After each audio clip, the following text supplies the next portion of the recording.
Okey, hari itu saya cerita tentang akta penggal tetap dan bagaimana ramai orang keliru tentang akta penggal tetap. Dia orang kata anggap akta parlimen penggal tetap ini, dia kata seolah-olah kerajaan ini tak boleh ditumbangkan. Kalau ada akta itu, kerajaan dan Perdana Menteri tak boleh ditumbangkan. Itu bercanggah dengan perlembagaan. Saya kata akta yang parlimen penggal tetap itu tidak ada kena-mengena dengan apa orang kata nak menggugurkan Perdana Menteri. Di dalam akta penggal tetap, akta parlimen penggal tetap itu, Perdana Menteri tetap boleh digugurkan dengan undi percaya atau undi tidak percaya. Okey, tak ada isu. Kaedah tu tetap ada. Baik. Tetapi apa itu akta parlimen penggal tetap? Akta itu yang gugur sebenarnya adalah kuasa Perdana Menteri menentukan tarikh PRU. Yang tu yang gugur. So lepas ini Perdana Menteri tak boleh nili-wili sesuka hati dia. Tiba-tiba Anwar Ibrahim kata tahun depan dah cukup 3 tahun. Okeylah, kita bubar parlimen lah. Kita buat pilihan raya. Dia tak boleh. Akta parlimen penggal tetap menetapkan parlimen mesti 5 tahun. Itu maksud dia. Baca.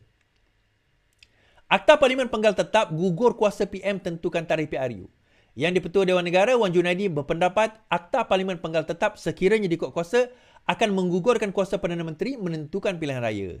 Kalau kita tetapkan tarikh PRU dalam masa 5 tahun, maknanya kuasa Perdana Menteri itu yang kita tarik sebenarnya, iaitu yang menentukan bila boleh menghadap Yang di-Pertuan Agong untuk memohon membubarkan Dewan Rakyat. Walaupun dalam perlembagaan mengatakan di-Pertuan Agong punya kuasa, iaitu kuasa yang kedua untuk menangguhkan apabila diminta Perdana Menteri, tetapi berapa lama Yang di-Pertua Agong boleh menangguhkan itu tidak disebut. Wan Junaidi berkata banyak negara telah melaksanakan sistem itu yang mengekalkan kerajaan dalam tempoh penggal tertentu, justru ia tidak boleh dianggap sebagai tidak demokratik. Kalau kita lihat parlimen penggal tetap sebagai tidak demokratik, banyak negara di dunia disebabkan tidak demokratik sebab penggal kerajaan adalah tetap. Seperti di US, Filipina, Indonesia, dianggap tidak demokratik lah sebab mereka adalah penggal tetap. Seperti mana yang saya sebutkan, 2-3 kali saya sebutkan, apa yang Zahid sebut tentang RUU untuk mengekalkan kuasa kerajaan, itu cerita lain. Akta parlimen penggal tetap ini satu perbincangan yang lain. Yang ini, di mana selepas ini kita akan pasti bahawa pilihan raya memang 5 tahun. Sekarang ini kita tak pasti, tuan-tuan. Kadang-kadang 3 tahun, kadang-kadang 4 tahun, kadang-kadang 5 tahun. So kita pun macam confused dah. Bila masa pilihan raya ni? Itu bukan baru pilihan raya, dah pilihan raya lagi. Sabah is the best example lah. Tak sampai 5 tahun, 3 tahun dah bubar. Terus buat pilihan raya yang lepas. Pada tahun 2020, kalau tuan-tuan ingat lagi, sebaik saja 3 tahun masuk penggal, terus pilihan raya Sabah. Ini negeri lah, negeri kena buat undang-undang sendiri nanti. Tetapi di peringkat federal pernah berlaku, tak sampai 5 tahun, 4 tahun, pilihan raya. Ada yang extend. Tapi selepas ini, Perdana Menteri tak bolehlah minta kurang daripada tempoh. Sampai tempoh saja baru boleh menghadap Yang di-Pertuan Agong untuk meminta supaya diadakan pilihan raya. Kalau tidak, Yang di-Pertuan Agong mempunyai hak dan kuasa untuk menolak permohonan tersebut. Okay, saya nak baca satu artikel tulisan Bersatu Wilayah ni. Menarik Dan saya nak komen. Alright. Surat kenaikan tarif utility, kerinduan terhadap kepulangan Abah. Ditulis oleh Mahathir Mohamad Rais. Mahathir ini adalah Setiausaha Bersatu Wilayah Persekutuan. Of course, dia akan puji melambung Abah lah. Tapi tak apa, kita baca. Kenaikan tarif utility terkini yang memberi kesan kepada kadar air dan elektrik mencetuskan perdebatan kompleks. Tak kompleks pun. Di tengah-tengah perubahan ini, di bawah pentadbiran Perdana Menteri, timbul perasaan nostalgia dan desakan untuk kepulangan mantan Perdana Menteri. Tak rasa pun desakan itu. Dia je yang masa seorang-seorang. Peningkatan tarif air di domestik di semenanjung Malaysia dan wilayah Persekutuan Labuan sebanyak 22% setiap meter padu mulai 1 Februari bersama dengan kenaikan tarif elektrik menimbulkan sejak 1 Januari, elektrik tak naik kecuali kepada yang 700 ke atas sahaja. Majoriti rakyat tak ada kenaikan. Menimbul kebimbangan tentang kos hidup yang semakin meningkat. Keputusan ini, walaupun bertujuan untuk meningkatkan kemampanan perkhidmatan, secara tidak langsung mengundang ketidakpuasaan rakyat. Okey, betul. Kita biasa, kalau naik harga, kos bertambah, kita memang tak puas hati. Berbanding dengan era Muhyiddin, kepimpinan semasa krisis COVID masih segar, dia kata. Terutama dalam pelaksanaan pakej rancangan ekonomi yang menyeluruh dan bantuan keuangan kepada yang terjejas. Fokus beliau terhadap pelaburan asing dan domestik serta reformasi untuk meningkatkan daya saing global bersama-sama dengan inisiatif dalam pendidikan dan pembangunan sosial dianggap sebagai pencapaian yang signifikan. Senario di bawah kepimpinan PMX menghadapi cabaran khususnya menyeimbang keperluan ekonomi dengan kos tekanan hidup yang meningkat. Ini membawa kepada sentimen rakyat mengutamakan gaya kepimpinan Muhyiddin yang dilihat lebih inklusif dan peka terhadap keperluan rakyat. Dalam menghadapi tekanan ekonomi dan ketidakpuasatian semakin meningkat, terdapat keinginan nyata untuk rakyat untuk kepulangan Muhyiddin. Tak kot. PAS pun nak Dr. Samsuri yang jadi Perdana Menteri. Rakyat yang mengenang pengalaman semasa pemerintahnya menyuarakan keutamaan mereka untuk gaya pemerintah lebih sejajar dengan keperluan dan aspirasi mereka. Baik. Saya komen. Yang lain tu dia biasa je. Okey. Yang pertama sekali, tuan-tuan tahu tak? Kita tersepit banyak sekarang ini adalah kerana apa yang berlaku dan dibuat oleh Muhyiddin Yassin. Tuan-tuan, kalau tuan-tuan masih ingat tak PAS masa tu jadi kerajaan dengan Muhyiddin Yassin, dia nak buat jihad ekonomi.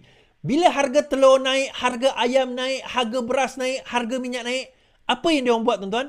Kita akan mewujudkan satu biro dipanggil jihad ekonomi. Sampai dia orang tumbang pun, harga barang, harga telur, harga minyak, harga ayam tetap naik. So kita mewarisi yang itu. Dan sekarang ini kita dah berjaya stabilkan dan kita berjaya rendahkan dan berjaya flat pasaran ini dengan keperluan-keperluan barang-barang yang ada. Malah inflasi kalau kita tengok pada zaman mereka memerintah itu lebih 4%, sekarang ini di bawah 2%. So kita berjaya mengurang ataupun meredakan pendakian inflasi yang menggila pada zaman Muhyiddin Yassin memerintah. So apa yang kita rindukan sebenarnya? Tuan-tuan rindu ke nak kena kurung dekat rumah lagi? Oh, dia bagi bantuan itu, bantuan ini. Tuan-tuan, bantuan itu sampai sekarang masih ada ke yang tuan-tuan simpan kat rumah? Tuan-tuan guna? Of course lah, siapa-siapa jadi kerajaan akan bagi bantuan sebab kita tak bekerja. Bukan Muhyiddin Yassin je. Seluruh dunia bagi pakej ransangan pada waktu itu. Tetapi bukan setakat dia tak buka negara, dia siap buat darurat lagi, tuan-tuan. Sampai aku kena tuduh dahaka. Yang tak nak buka parlimen walaupun yang di-Pertuan Agong suruh adalah PAS. Adalah kerajaan PN. Tetapi aku yang kena tuduh dahaka. Kan? Tapi tak apalah. Itu lekah kerajaan yang tuan-tuan nak. Tuan-tuan ingat tak? Pada bendera putih tu kita buat masa bila, tuan-tuan? Bendera putih tu. Kita kibar masa bila bendera putih tu? Bendera putih, ingat bendera putih, tuan-tuan? Ke dah lupa? Kan? Ke nak minta kena kurung lagi baru ingat bendera putih ni? Merayu-rayu kerajaan gagal pada waktu itu kan? Ingat tak? Pada zaman bila tuan-tuan? Abah kau. Sebenarnya, isu tarif air ni, saya dapat briefing awal tentang tarif air ni. Dan saya dapati bahawa 4 negeri, semua negeri kalau boleh nak naikkanlah tarif air setelah sekian lama.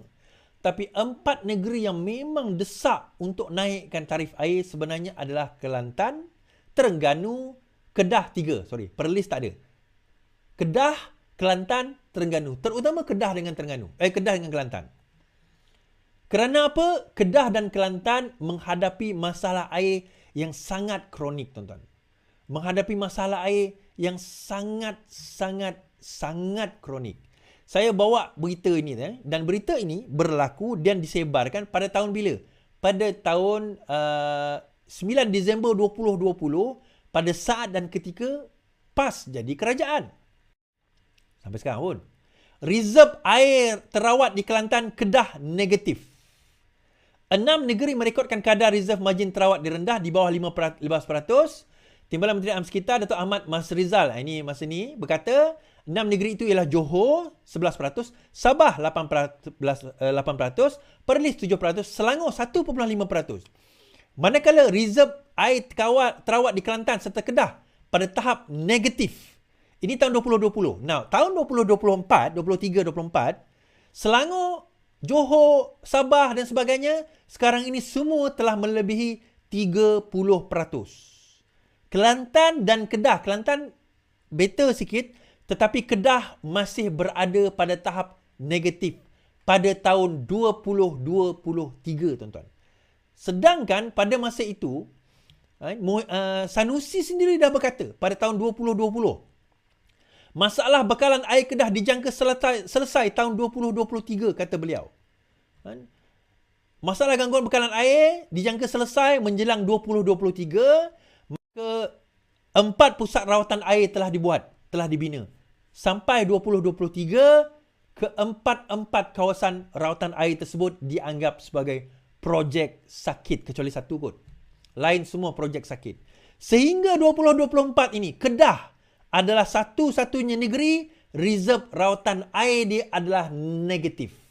Yang kita sebut tadi Selangor 1.5, Penang semua, sekarang ini sudah lebih 30%. Semua negeri dah lebih 30%. Tinggal Kedah saja negatif, tuan-tuan, reserve. Meaning to say, kalau tidak ada terganggu pun, maksudnya pipe bocor dan sebagainya pun, air di Kedah boleh terjejas.